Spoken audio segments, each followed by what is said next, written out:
Hey, what's up, y'all?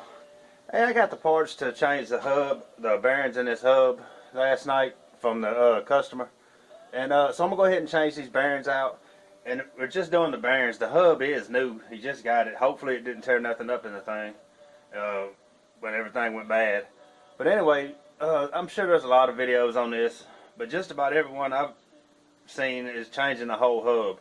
So this is just changing the bearings. Most of the time, I mean, you can buy the hub with the bearings already in it and everything else, and it's easier to do that, but sometimes you just don't need to change the hub. So this is what we're going to do on the bearings.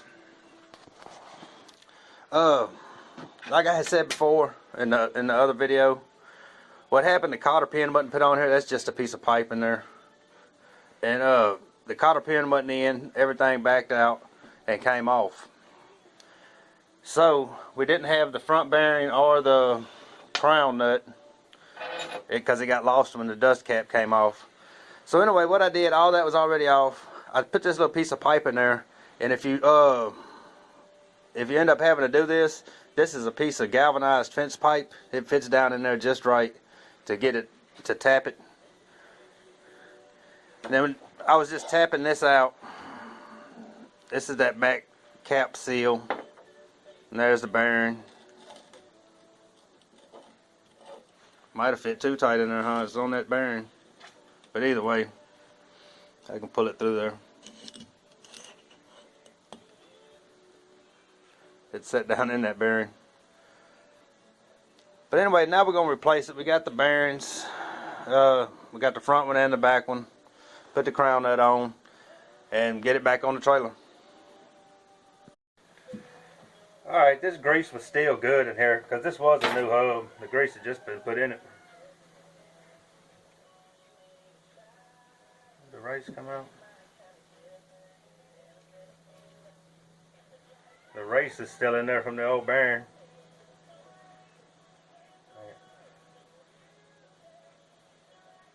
So make sure you get that race out if you're changing it too. Which one will come with the new one, so you might as well.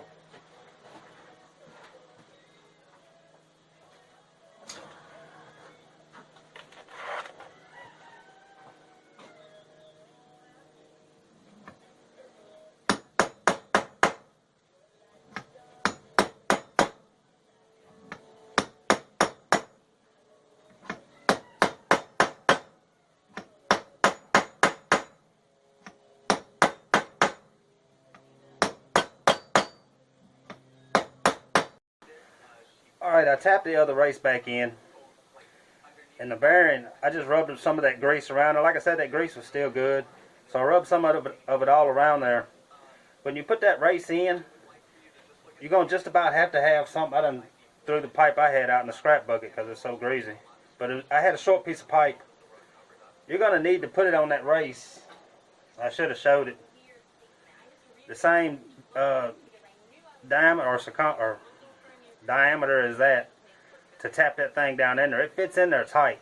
So you're going to really need to have something, or you're going to have to keep going around, and try to keep from busting that side down right there where the bearing won't go in. But now the cone bearing should slide right in there. Now this is the seal that came with the bearing kit. This seal don't fit this. You see, it'll sit there, but then there should be something that would cover that, because it's just too much play in it. This is the seal that came off of it, but it's busted right there, and there's a little bead kind of thing that goes around it that was ripped off of it. So this is the closest one I could find. I had to go to Bearing Services and get one, and you will have to tap this down in there. It's going to fit tight too.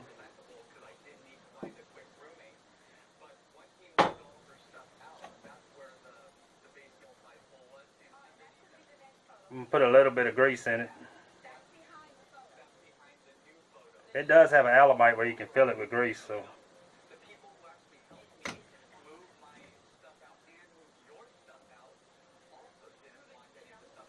Get you a little block of wood or something to set on top of it so you don't tear it up.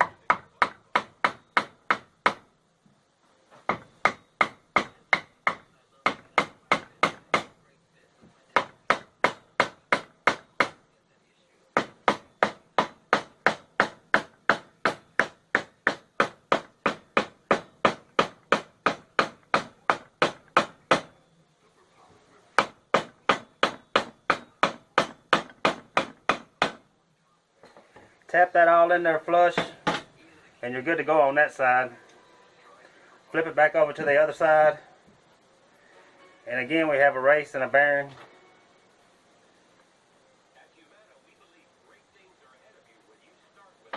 Right, kind of rub around it in a little bit, just to make sure there ain't too much trash in there.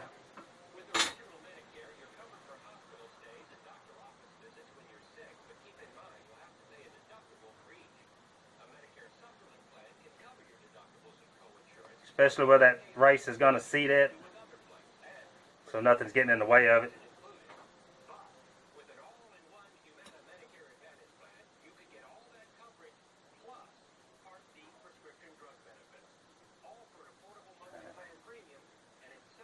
You set your race in, put your little grease around that bearing.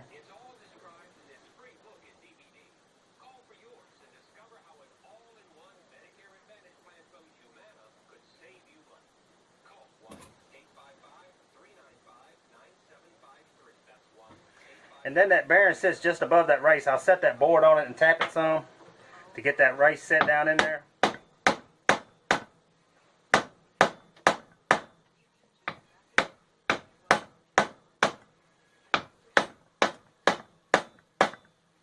Then I'll finish setting it in, and once I get that set in, we'll be ready to put it back on. Alright, I got it set back in. I had to get the pipe again to tap it down in there. But it sits in about maybe 3/8 of an inch, and you can feel in there and feel the seat where that race seat's at. And then once it gets to that point, it's going to stop. The bearing will drop in, and now we'll put it back on. I got the washer and the crown nut and the cotter pin. We'll put it back on right quick.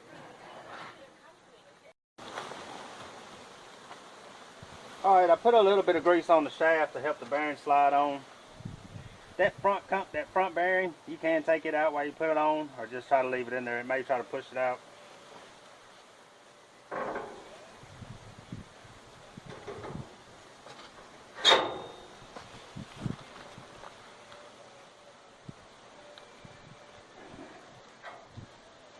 Just seat it all the way to the back.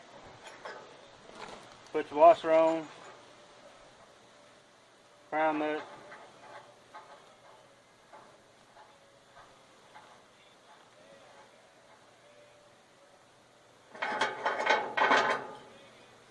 Tighten that down good.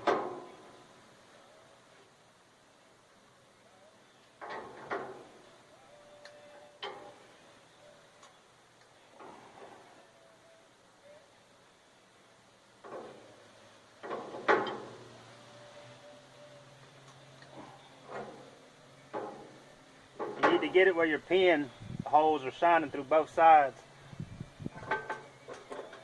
for your cotter pin to go in.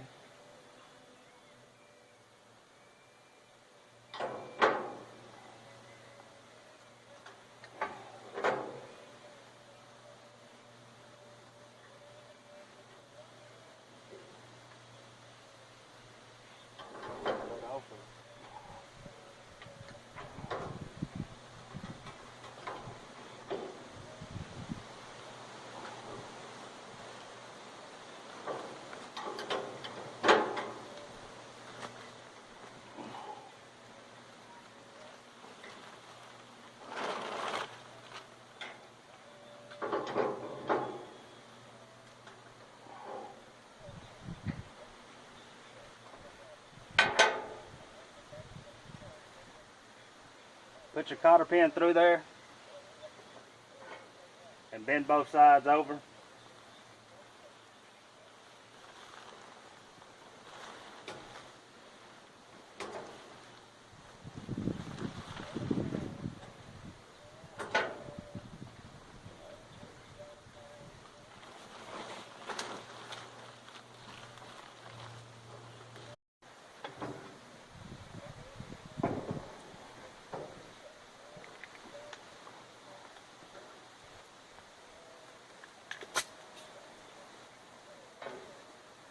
Alright, I've already greased it up quite a bit. Put that Alamite that's on the back side. Go ahead and make sure it's full of grease again.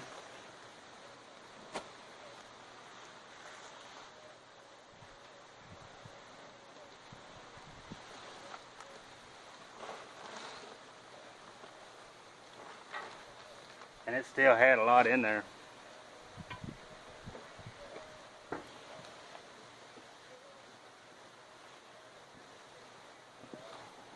Go ahead and put your tire back on. This is a new tire. The other one, the valve stem was tore up on.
And then make sure your grease cap is full of grease again.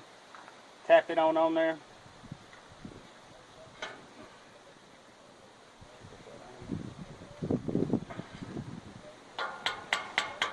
And be careful when you're tapping it so you don't mess it up.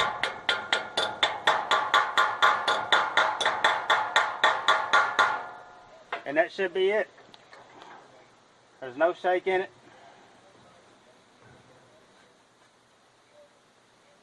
So now I'll go over and do the other side, and that'll pretty much wrap it up on that.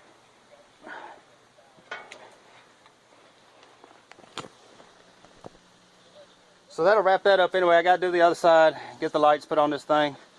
So hopefully if you run across a Harbor Freight trailer, now you know trying to find that seal can be kind of hard. But I got it at a Bearing Services.